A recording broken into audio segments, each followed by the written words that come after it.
Welcome to Man Does Tech, where I solve the problems you didn't even know you had. You start with quick, high-impact checks. Verify the camera and recorder have steady power LEDs. Unstable power causes video loss. Once done, inspect coax or Ethernet runs for loose BNC or RJ45 crimps and confirm 12V polarity. Reversed supply kills signal. Make sure to note the recorder model and firmware version so you can match troubleshooting steps. If PoE, confirm switch port delivers power. These steps narrow the fault to power, cable, or device before deeper diagnostics. Now isolate the failed path.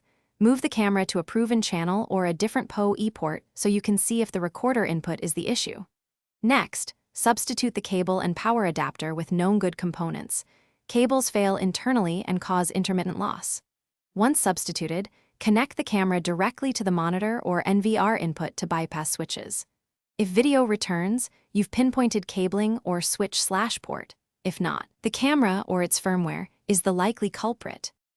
If the camera responds, update firmware or perform a factory reset.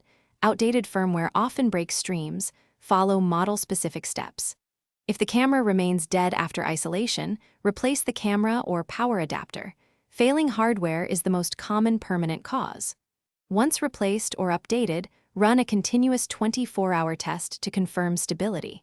If intermittent loss returns, the key troubleshooting tip is to log timestamps of failures and correlate with power events.